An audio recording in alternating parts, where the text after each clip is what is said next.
Hola, ¿qué tal? Muy buenos días. Bienvenidos y bienvenidas a UNE AM en esta hora de la mañana. Les saluda Mauricio Rivera. Vamos rumbo hasta las 7. Gracias por acompañarnos. Dios bendiga a Honduras y Dios bendiga a cada familia que nos sintoniza en esta hora. Gracias por levantarse temprano. Mil disculpas por el atraso. Siempre de pronto surgen algunos imprevistos. Esto es televisión completamente en vivo. Son las 5:59. Pero aquí estamos. Vamos a aprovechar y de inmediato les ofrezco esta mañana un cara a cara con un buen amigo, un hombre que sin lugar a dudas es un ejemplo de vida, es un ejemplo de Harry, que esta mañana nos hace la gentileza de acompañarnos. Lamentablemente, él se encuentra en este momento con la imposibilidad de poder transmitir vía Zoom o vía Skype. Por lo tanto, vamos a tener esta conversación vía teléfono. Él se encuentra en La Habana, Cuba, en este instante, y quiero saludarlo de inmediato. Y vamos a saludar a Sandra y a Becerra, que están en el estudio. Pongamos, por favor, permanentemente las imágenes del doctor para que la gente pueda conocerlo, pueda identificarlo. Ojalá que en otro programa podamos tenerlo personalmente o vía video para que podamos interactuar mucho mejor en otra plataforma, en la plataforma de Zoom. Pero es un gusto realmente presentarle al pueblo hondureño. Yo sé que ya muchos lo conocen, otros no, pero yo les invito a que se queden conmigo en esta hora y le garantizo que usted va a conocer que hay médicos con una gran experiencia, con criterio, con visión, con capacidades que están lamentablemente no son tomados en cuenta por parte del gobierno, pero en estos medios de comunicación le permite poder alzar la voz, orientar, poder cuestionar, poder denunciar, poder sugerir, y de eso se trata, para que usted vea que los hondureños y en nuestros pueblos garífunas también hay mucho talento y hay mucha capacidad. Estamos en este momento con el doctor Luther Castillo. Buenos días, doctor, bienvenido. ¿Me escucha bien? ¿Estamos bien? Muy buenos días, Mauricio. Un placer saludarlo. No tengo retorno. En esta mañana y saludos también a la audiencia de UNETV, a mi querido pueblo hondureño. Un gran abrazo desde la isla de Cuba. Desde la isla de Cuba, el doctor Luther Castillo. Vamos a estar poniendo imágenes, fotos del doctor para sentirlo un poquito más cerca, para sentir este cara a cara un poco más cerca. Es importante en primera instancia, doctor, ¿hace cuánto tiempo está allá en Cuba? ¿Se quedó ahí en Cuba debido a la pandemia o es un viaje en particular? Cuénteme. No, hice viaje a La Habana, invitado a la Conferencia Mundial de Antropología Médica, entonces, pero luego se cerraron los aeropuertos, entonces tuve que quedarme por aquí en La Habana. Entonces estamos aquí haciendo algunos trabajos y avanzando mucho, pero también dando muchos pacientes online que tenemos también, entonces, y atendiendo algunos trabajos que estamos realizando por La Habana. Un placer estar desde aquí con el pueblo hondureño. Bueno, definitivamente, ella justamente dialogaba con Miriam Miranda de Ofrane sobre la situación de nuestros hermanos garífunos, la desaparición de Snider Centeno, presidente del Patronato del Triunfo de la Cruz, allá, que todavía pues no aparece. Sobre esta persecución, brevemente un comentario sobre esta persecución, sobre estos secuestros, estas desapariciones misteriosas a nuestra comunidad garífuna, a nuestros hermanos defensores del medio ambiente. ¿Cuál es su reacción, su comentario al respecto de esto, que hoy están pidiendo que se devuelvan con vida a estos compatriotas que están prácticamente secuestrados? Es el clamor de todo nuestro pueblo, es el clamor completo de muchos hermanos de distintos países hoy que se han unido a este clamor del pueblo garífuna por la liberación de nuestro gran Bien, tenemos una falla de audio, Máster, si me ayudan a resolver. Que los dejen en libertad. Doctor, tenemos una interferencia en su comunicación.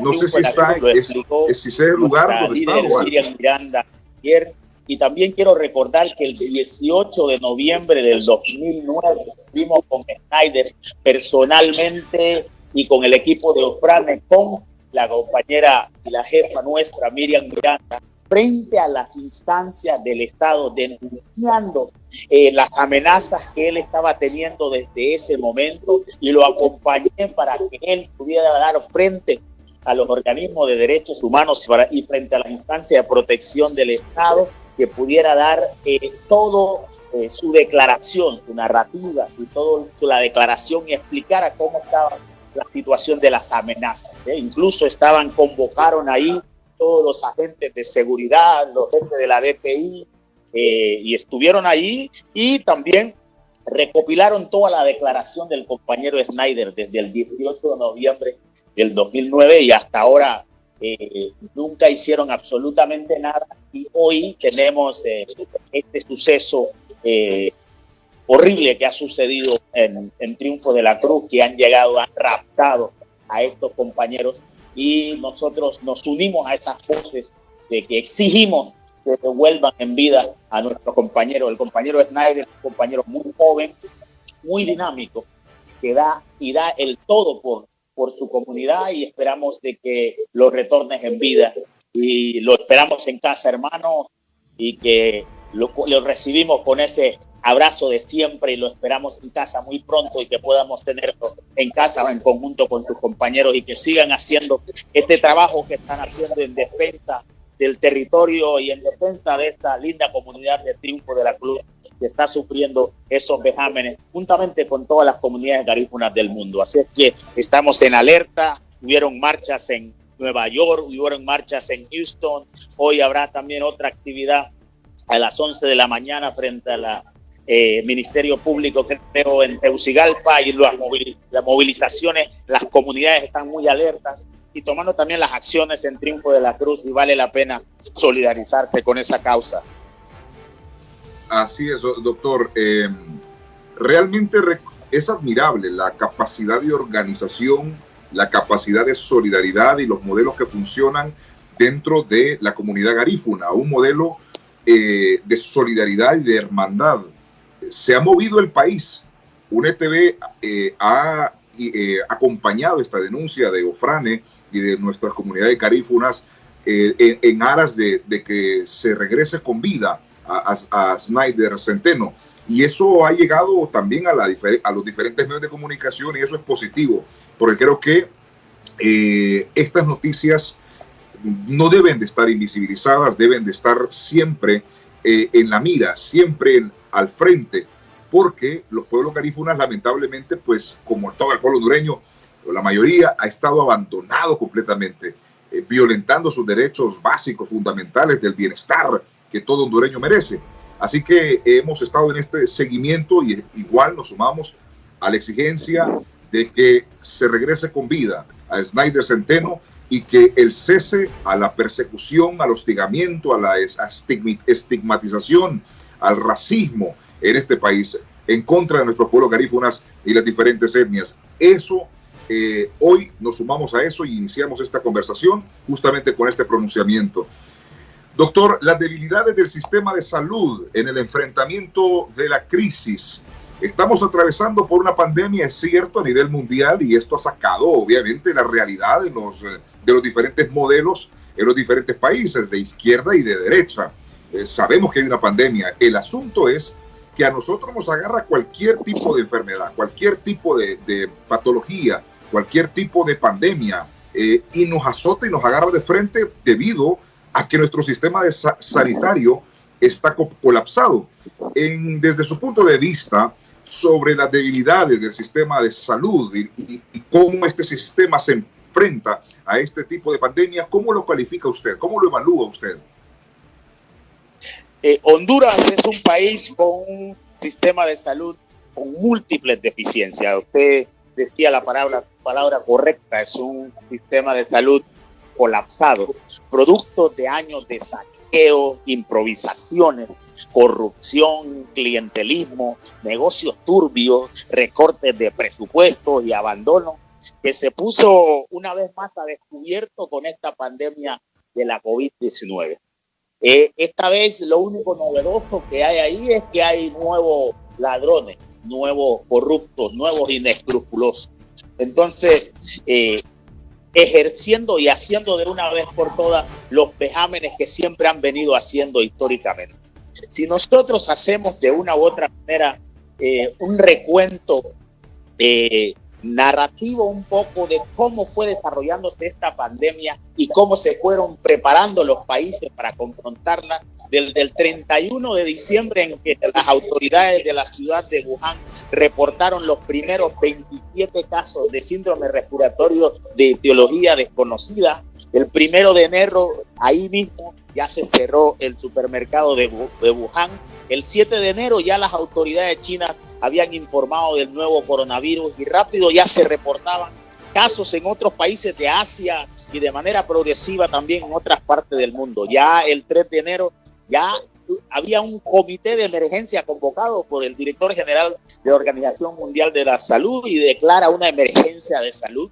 Y ya en febrero ya estaba denominado el virus SARS-CoV-2 y el 11 de marzo ya fue declarado pandemia. Ya habían 114 países y 118,000 casos y casi 4.291 disfunciones. En 88 países todavía no se reportaban casos. Pero ya los países que habían ido adelantando en este proceso, ya nuestro país tuvo que haber tenido ya para este tiempo en que se declaraban, el comité de emergencia convocaba una emergencia de salud, los países ya organizados ya empezaron a diseñar un plan de medidas para el enfrentamiento de la COVID-19. Es uno de los elementos que nosotros, en las cuales el sistema de salud tuvo que haber hecho, crear este plan de medidas de manera inmediata para el enfrentamiento de la COVID-19 que involucre en este plan de medidas todos los organismos de administración central del Estado con todos sus ministerios activados en función de esta tarea, pero además involucramiento de las instituciones académicas, tanto público como privadas, las empresas tanto del sector estatal como no estatal, la población en general, una intervención multisectorial, creemos, de que tuvo que haber sido la iniciativa para empezar a abordar este proceso de la pandemia. Pero en un sistema de salud colapsado, en un sistema de salud decadente, la espera fue uno de los elementos que irrumpió y que creó de una u otra manera este caos en nuestro país. Los países que se fueron preparando implementaron de una u otra manera ya primeramente desde esos primeros meses de febrero, inicio de marzo, ya tenían los primeros protocolos de actuación con alcance nacional, ¿no? Que contribuyan a la prevención de la patología, al control de la patología, al manejo de los casos y así como a la protección de los trabajadores de la salud y a la población en general. Claro está que este protocolo para su elaboración se tuvo que haber convocado un grupo de expertos, tomar ese grupo de expertos que sí existen en Honduras, existen buenos profesionales, un grupo de expertos que tomaran las mejores evidencias científicas existentes para trabajar en este plan, en un protocolo que no obstante de la novedad de esta enfermedad, este protocolo tuvo que tener una actuación que tuvo que ser dinámico, pero también continuo, con revisión constante para estar sujeto a modificaciones según los reportes clínicos, epidemiológicos y terapéuticos que estaban suscitando en estos términos. Entonces, los países que han avanzado en esto y que tienen buenos resultados en términos de estos casos, tienen protocolos desarrollados, y los primeros que se desarrollaron en febrero, en marzo, han sufrido todo este proceso de continua revisión y modificaciones. Tienen un 1.1, 1.2, 1.3, 1.4 que se han ido innovando hasta estas fechas y ha hecho modificaciones de acuerdo a estos reportes clínicos, a los reportes epidemiológicos y los terapéuticos del país. Doctor, los datos que proporciona el Sistema Nacional de Gestión de Riesgos, SINAGER, encargado de esta pandemia y del manejo de la crisis, ¿realmente a su criterio refleja cómo estamos en realidad como país en cuanto a los casos positivos, a la tasa de mortalidad, a los casos de recuperados? ¿Son esos datos reales? Porque la percepción que hoy está tratando de darle al gobierno es que la situación ha sido leve, está controlada, que la tasa de mortalidad en Honduras no es tan agresiva como en otros países. Entonces, esa información que el gobierno emite a través de SINAGER, ¿es la correcta? La información que el gobierno emite a través de SINAGER, incluso la percepción de nuestra población es que es irreal, pero también se puede palpar de manera científica, se puede ver de que existe mucho subregistro, o sea, no existe el alcance, por lo menos de manera real, para poder ver y reportar los casos que se dan, ni en las zonas urbanas, y tenemos una deficiencia enorme de reporte desde las zonas rurales. O sea, no existe este alcance que se pueda tener de todo la población nuestra que está siendo afectada por el virus en todas las regiones rurales y en todas las regiones urbanas. Parece que tuviera un maquillaje propio de los casos como una artimaña de siempre para seguir mintiendo a la población. Creo que la población no cree en los datos, pero tampoco los datos son reales. Se tratan de maquillar todos los datos en todo este mecanismo que se da en el país. Número uno, podemos verlo expresado por los casos positivos, por lo menos estos casos que se van diagnosticando como positivos. O sea, ¿en qué estamos hablando? De que en el país se realizan las pruebas RT-PCR, en sus siglas en inglés de real time, tiene la parte del RT, el hisopado nasofaringio que se realiza para poder hacer las pruebas del PCR. Los resultados se dan en el país después de 2 semanas, después de 15 días llegan a las personas sus resultados después de haber realizado el examen. O sea, ¿cómo un sistema de salud no va a poder brindarle a su población en tiempo real, en tiempo corto, para poder tomar las medidas necesarias, las acciones necesarias para la contención de esta epidemia? No puede presentarle a su población en tiempo real o por lo menos en unos 2-3 días los resultados para que se hagan los abordajes de contención necesarias.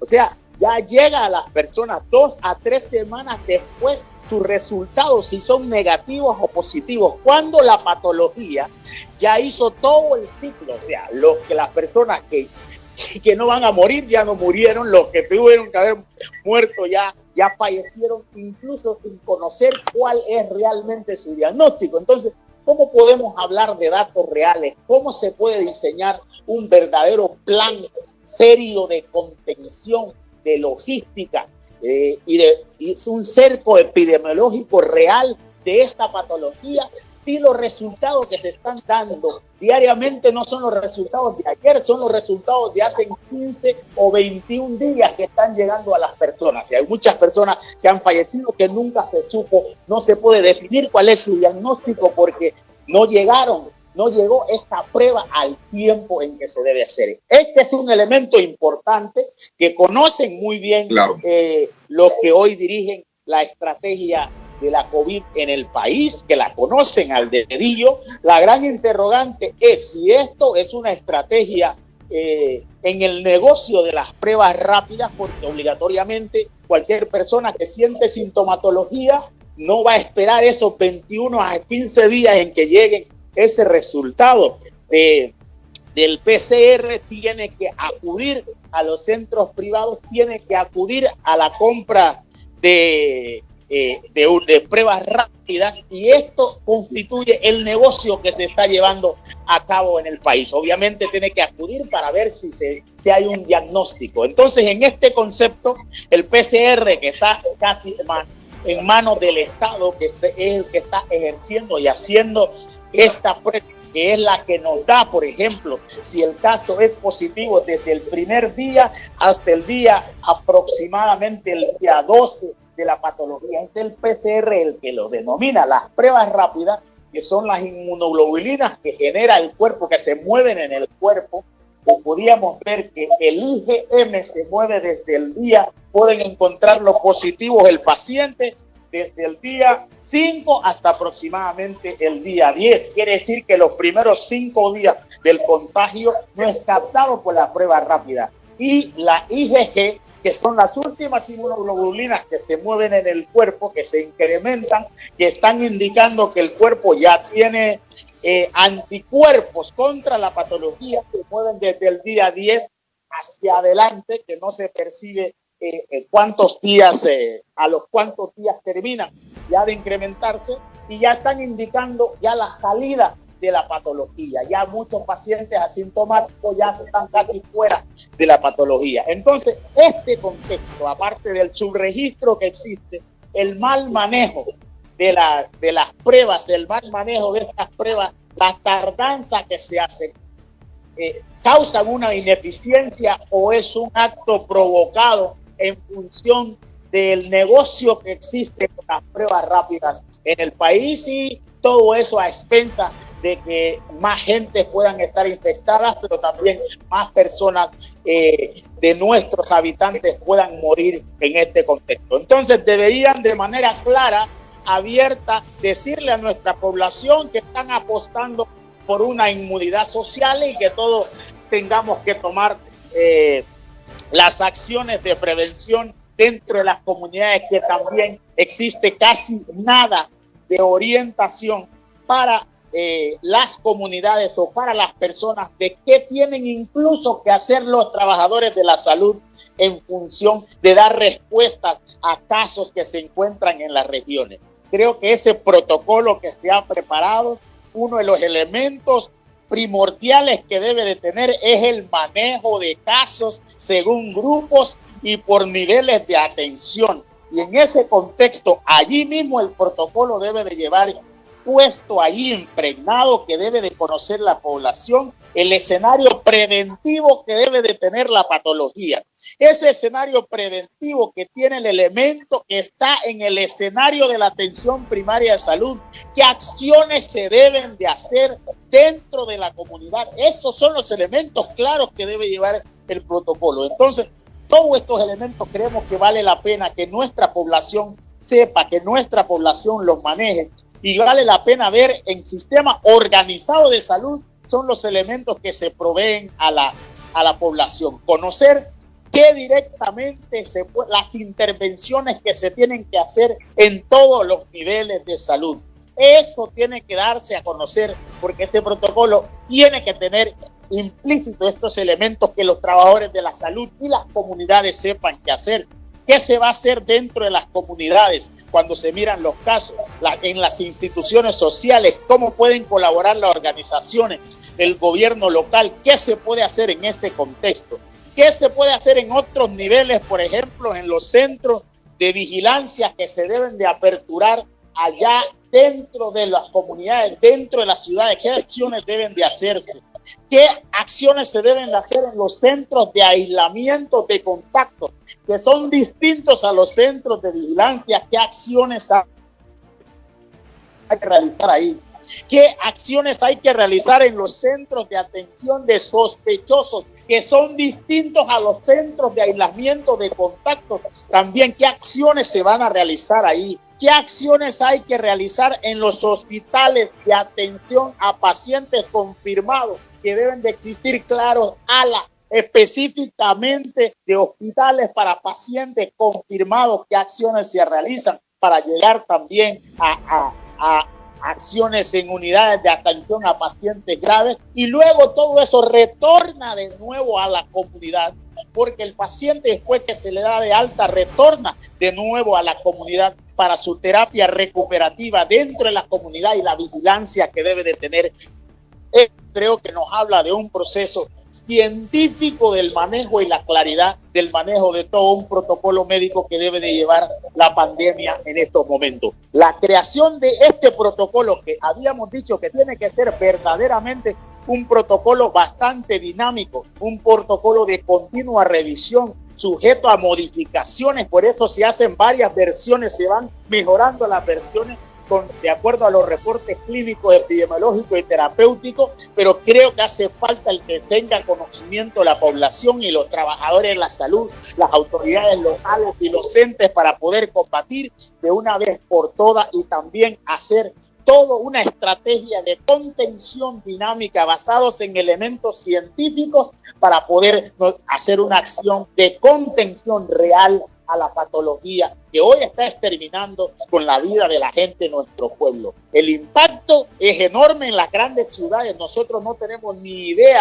cómo está el impacto en las comunidades. Recibimos noticias de cuánta gente está enferma, cuánta gente está muriendo en las comunidades reales. Es el caso de nuestros hermanos en la Mosquitia hondureña, en las comunidades garífunas. Los hermanos en la Mosquitia hondureña pasan todo el proceso de la enfermedad, no pueden salir, no tienen ni oxígeno, no hay ni oxímetro para poder medir. O sea que con todas estas situaciones precarias que tiene el sistema de salud en estas regiones, ahora podemos más o menos pensar qué está sucediendo en estos contextos con los hermanos que están allá tierra adentro. Es un caos lo que hay en las comunidades en este contexto.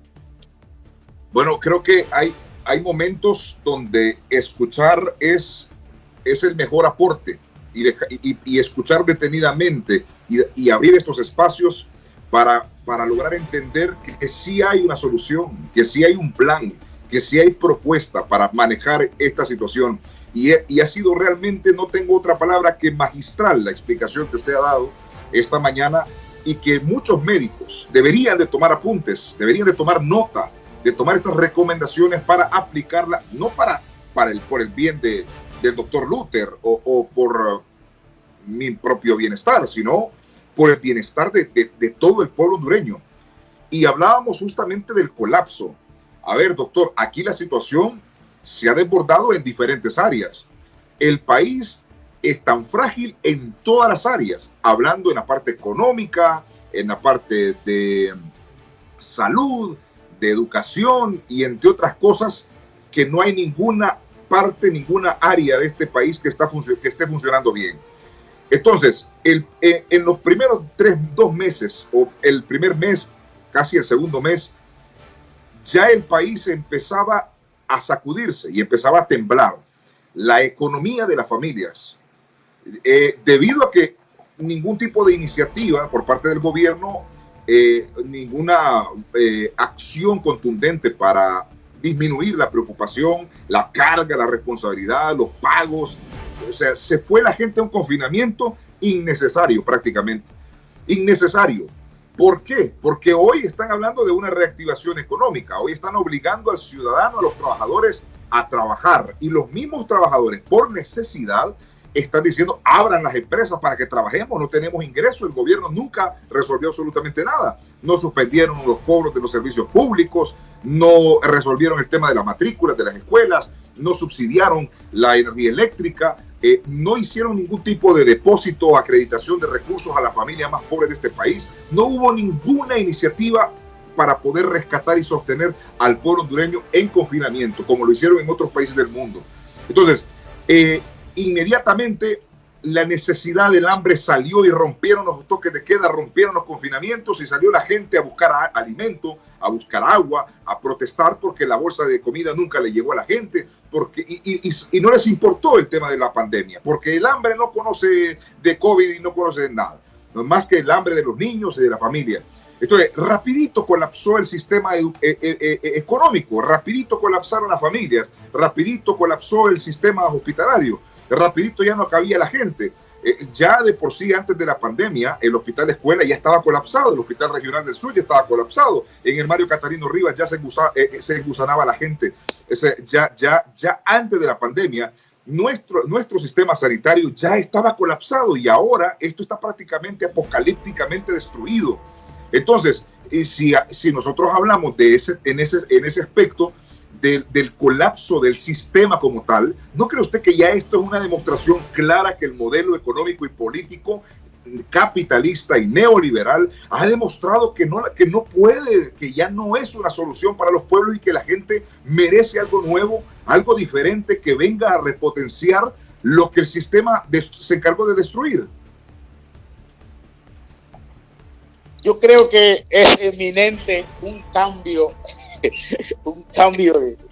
de sistema que verdaderamente responda a los intereses de la gente, responda a los intereses de la mayoría. Usted tocaba un punto de suma importancia.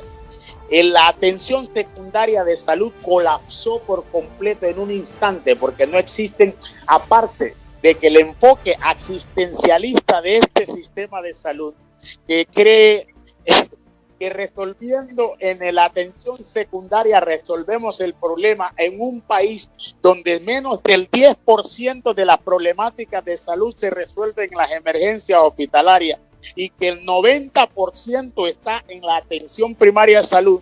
Esta es una muestra real hoy lo que se está presentando. Está colapsado el sistema. Ya no caben personas en los hospitales públicos. Hay que tener un amigo para que tú puedas ingresar, un contacto allá adentro si tú quieres salvar la vida. Por eso creemos fundamental que es necesario reiterar que dentro de esto la atención primaria de salud es el escenario más importante donde se debe de influir las acciones en la comunidad.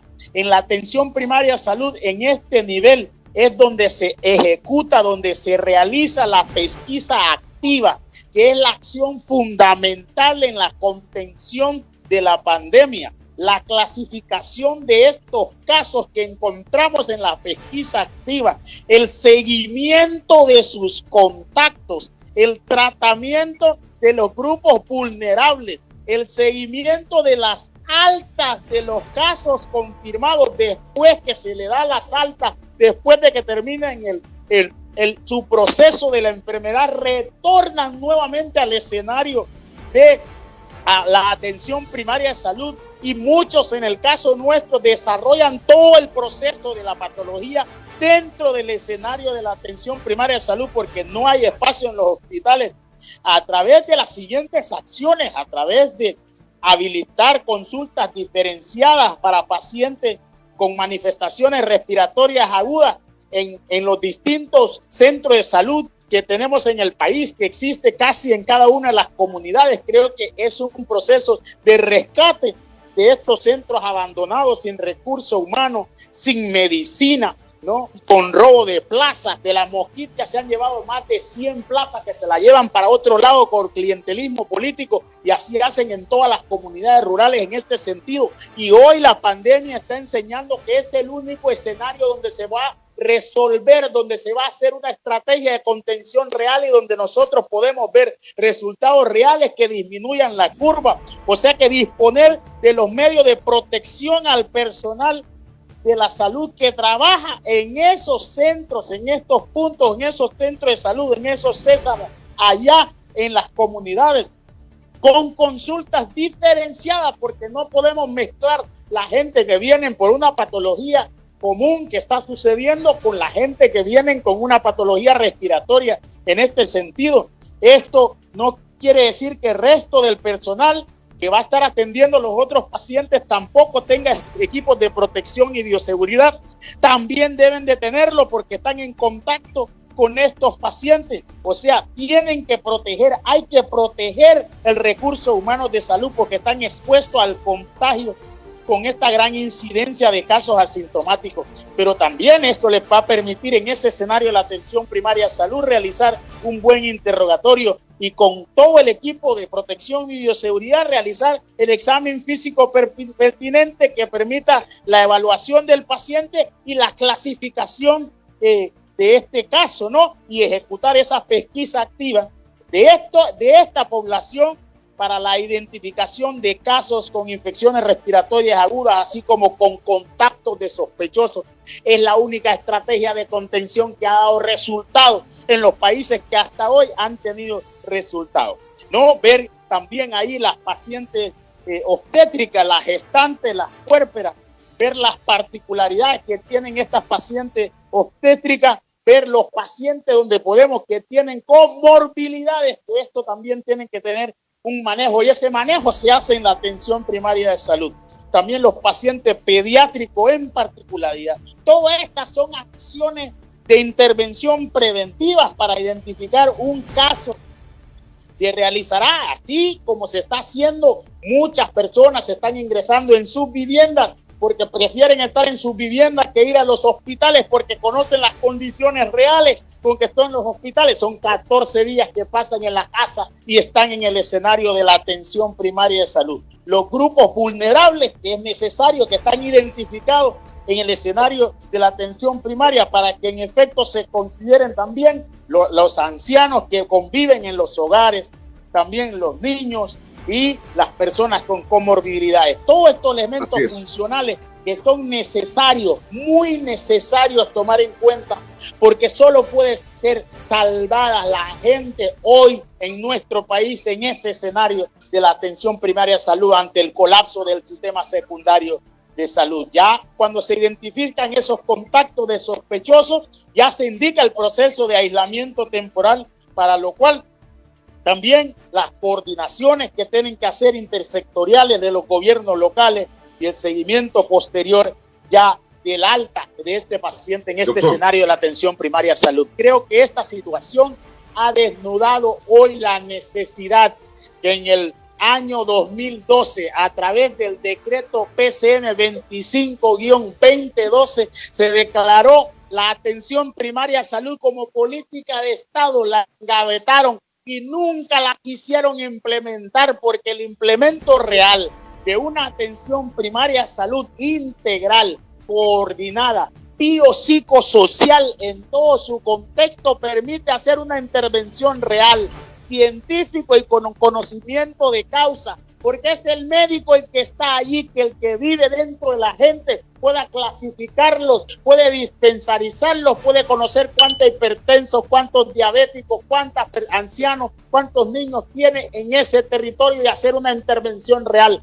Es lo único que puede salvar en este contexto de la pandemia, una intervención desde el punto de vista de la atención primaria de salud de manera real ante el colapso de este sistema. Creo que deben de entender de una vez por todas. Solo si ellos necesitan, que están eliminando toda esta capa social de nuestra sociedad que le está protestando y le grita de una vez por todas que dejen de robar, que dejen de apropiarse del erario público, que se han enriquecido en 3, en 4 meses, unos inescrupulosos en nuestro país, que son los mismos de siempre, que se han enriquecido en 4, 5, 6, 8 años, ¿no?, de la muerte de la gente. Y estos no han sido ajenos a hacerlos ahora en este tiempo de pandemia. Siguen la misma estructura de ladrones, siguen los mismos inescrupulosos, no tienen madre para robar y ver la gente morir. O sea que cuando exclaman esta gente que no pueden respirar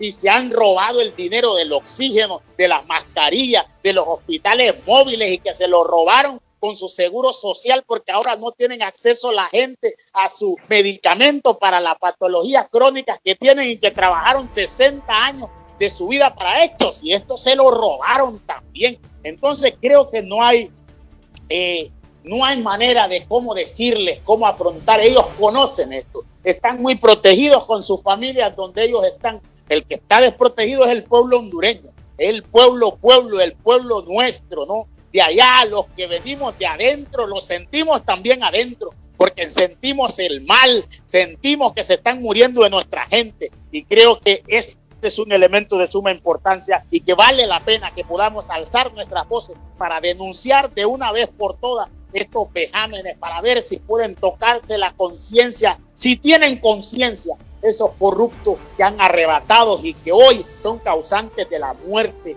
de un montón de ciudadanos nuestros. En este sentido, vale la pena hoy convocar de una vez por todas los mejores hijos de la patria. Hay hombres y mujeres de ciencia en Honduras que pueden conformar un grupo multidisciplinario que diseña una estrategia real de atención primaria de salud para la contención de la patología. No dejar la gente así al libre para que mueran transportados en cayucos desde la Mosquitia. Hoy mis hermanos de la Mosquitia están tratando de comprar 4 manómetros están tratando de comprar. Vergüenza le debería dar a todo esto que se robaron el erario público, que hoy están haciendo recolecta los hermanos de la Mosquitia para poder comprar 4 manómetros para el único hospital que existe allá en la zona de La Mosquitia, en Puerto Lempira. Entonces nuestros hermanos están haciendo tremenda trabajo ahí.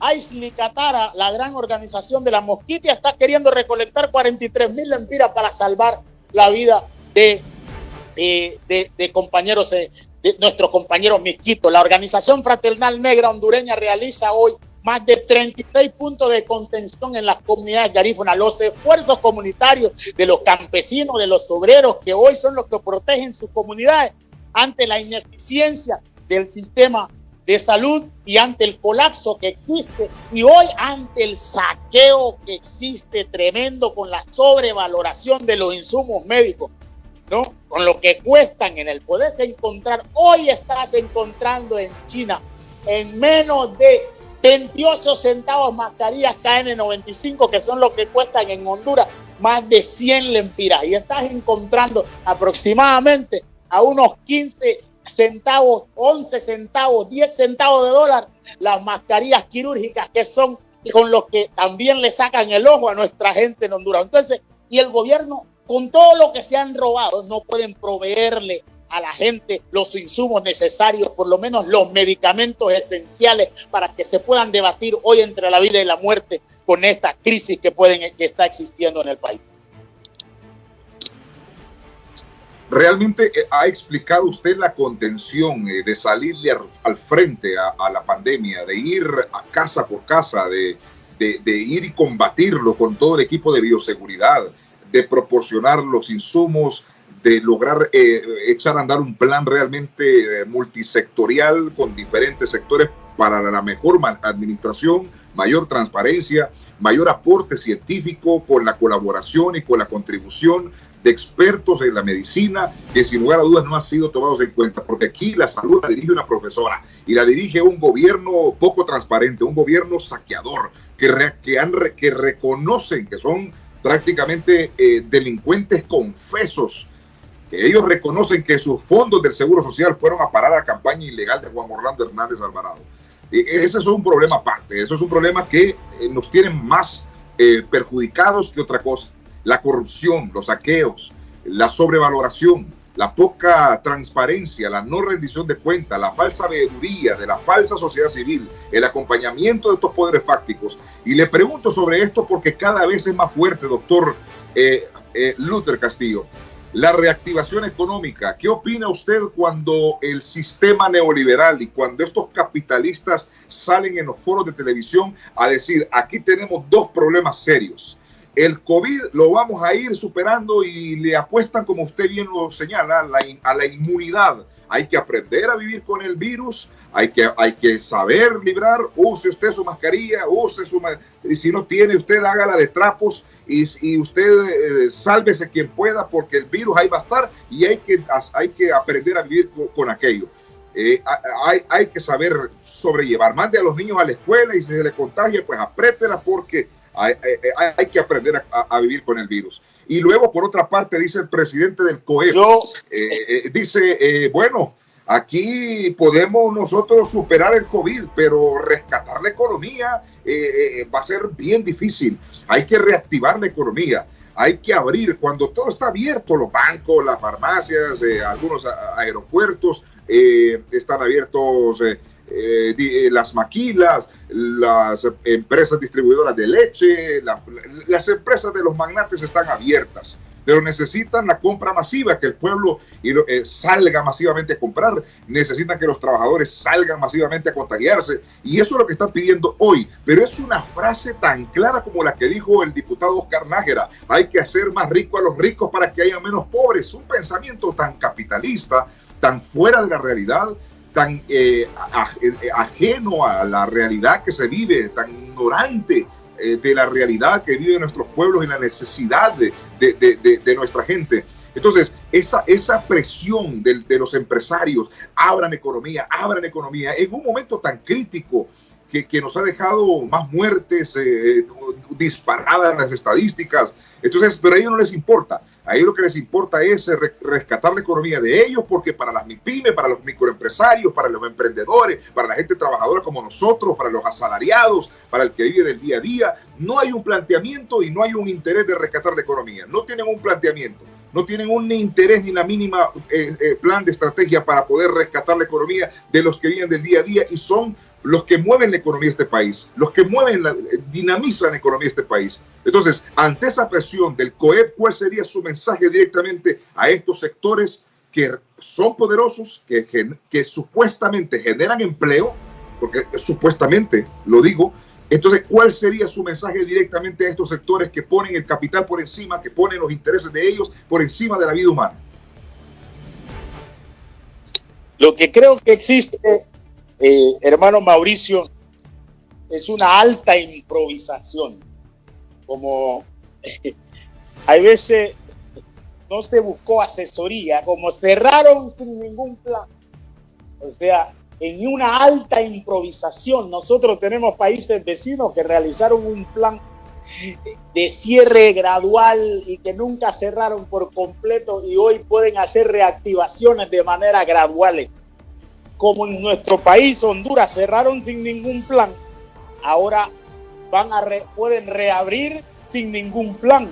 Lo claro que debe de existir que estamos en una crisis mundial de salud. Para reabrir la economía tiene que ser con un plan caracterizado por un abordaje de salud pública integral, pero multidisciplinario, pero también consensuado, basado en evidencias científicas flexibles y dinámicas. Es la única manera en que se puede reabrir una economía en el marco de una pandemia. Conocemos hoy que nuestra gente vive del día a día y nadie puede ver morir a sus hijos sin poder salir para buscarles el pan, y esa es la situación. Estos que han empobrecido el país con el saqueo son los culpables de esta situación real en que estamos pasando ahora. Por eso la gente está buscando dónde ir a trabajar. Las casas que están por ahí solas las están desarmando. Toda una serie de situaciones está conllevando esto, pero es claro decir, y la realidad, las pruebas científicas que se han hecho en todo este manejo de la pandemia indica que para reabrir una economía, lo repetimos, tiene que ser con un plan caracterizado por un abordaje de salud pública, pero tiene que ser integral y tiene que ser multidisciplinario, intersectorial, consensuado, basado en evidencias científicas. Esto es ciencia, debe ser flexible, debe ser dinámico, porque la patología dinámica va avanzando. Podemos ver ahora que los que se enfermaron, era más peligroso enfermarse en marzo que enfermarse ahora en julio, porque las estrategias de confrontación de parte del personal médico, de parte de todas las investigaciones científicas que se han realizado para poder hacer contención, para poder hacer abordaje epidemiológico, para poder hacer manejo de pacientes, se han hecho innovaciones y se van actualizando, y el manejo cada vez es mejor de los pacientes en este sentido. Entonces, por eso creemos de que debe de ser ese plan, debe de ser de reapertura, debe de ser dinámico, flexible, pero basado en evidencias científicas. Ahora, le voy a hacer una pregunta, justamente, no sé, pero siento que es oportuno también conocer un poco, ya para finalizar, porque el tiempo se nos va. En medio de la pandemia, en medio de la crisis sanitaria, en medio del colapso económico, político, educativo, de trabajo, de inversión, de todo, de seguridad, de generación de empleo, todo está paralizado en el país. La gente no está trabajando, la gente no está pagando impuestos, la gente está pagando y no está ingresando absolutamente nada. La corrupción, el hartazgo de la sociedad de querer un cambio, de querer una transformación verdadera en este país. Hay quienes no ven con buenos ojos hablar de política y el futuro electoral que tiene el pueblo hondureño, y lo que se avecina, lo que se aproxima, el futuro de las elecciones, que está en vilo dependiendo a cómo desarrolla la pandemia. Elecciones primarias están en juego, el enrolamiento para continuar el proceso de depuración del censo electoral, Hay todavía muchos temas pendientes que no se han podido resolver en tema electoral. Hay quienes dicen, hablar de política en este momento es una imprudencia completamente, estos son politiqueros.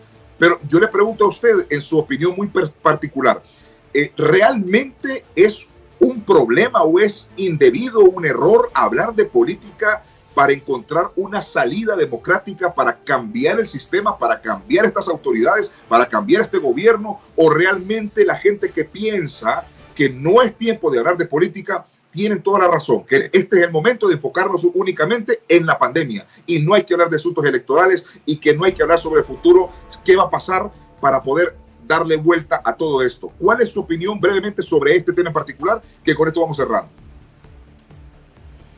Número uno, quisiera decir que solo el pueblo salva al pueblo en este contexto. Esto históricamente se ha demostrado y ellos nunca van a hacer nada por nosotros. Son los mismos que deambulan por ahí a 4 años y son los mismos que llegan a buscar los votos dentro de las comunidades, los que han creado empobrecimiento para que genere un escenario fácil para que puedan dar estas dádivas, estas prebendas, estas migajas que caen de sus mesas y que puedan embaucar a la gente para que vayan a marcar por ellos cada 4 años. Y bueno, ellos no necesitan que vayan a marcar por ellos, con todas las alteraciones del proceso del sistema electoral. Por eso ese país necesita una reforma real, estructural, necesita cambios reales y creo que también necesita la participación de hombres y mujeres tenemos buena gente en Honduras. Creo que necesitan dar el paso adelante para que también hombres y mujeres con buen estirpe, honestos, ¿no? Que lleguen también, que puedan competir en todos esos escenarios donde ellos puedan representar a sus comunidades. Vale la pena ver hoy que es necesario que hoy las organizaciones que están dando el paso de las comunidades organizadas en patronatos, las comunidades en sus organizaciones sociales, que puedan aunar manos también con las autoridades locales que están allí y los que verdaderamente están dando la casta por la gente. Este concurso, este proceso electoral próximo creemos que va a llevar toda una metamorfosis, porque lo que se ha demostrado hoy, de una u otra manera, se han quitado cada vez más las máscaras de lo que hoy han saqueado nuestro país. Nuestro país solo ha servido hoy para que puedan seguir chupando la sangre estos mismos parásitos de siempre, chupando la sangre de este pueblo que gime por su libertad, que gime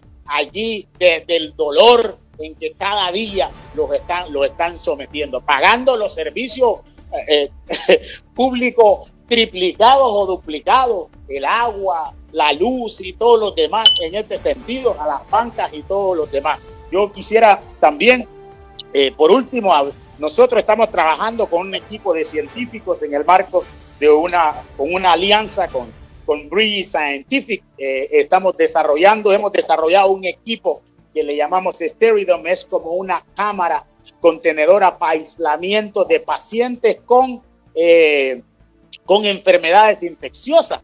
La Fundación por la Salud de nuestro pueblo, trabajamos junto con British Scientific, que soy también soy representante de desarrollo internacional de British Scientific, creando equipos médicos de alta tecnología accesible para países pobres. Ya hemos terminado esa cámara para aislamiento de pacientes que va a usarse en pacientes con COVID. Estamos en todo el proceso, en los últimos procesos de la aprobación del FDA. Tenemos una cuenta en común con British Scientific que la tiene la Fundación por la Salud en el Banco del País. Y el Banco del País, yo quiero que lo escuchen los gerentes del Banco del País, nos inactivaron la cuenta porque no se ha movido en estos tiempos la pandemia. O sea, en todo más de 4 meses que estamos hoy, nos inactivaron la cuenta, o sea, porque no seamos en estos tiempos de pandemia. ¿Cómo es posible?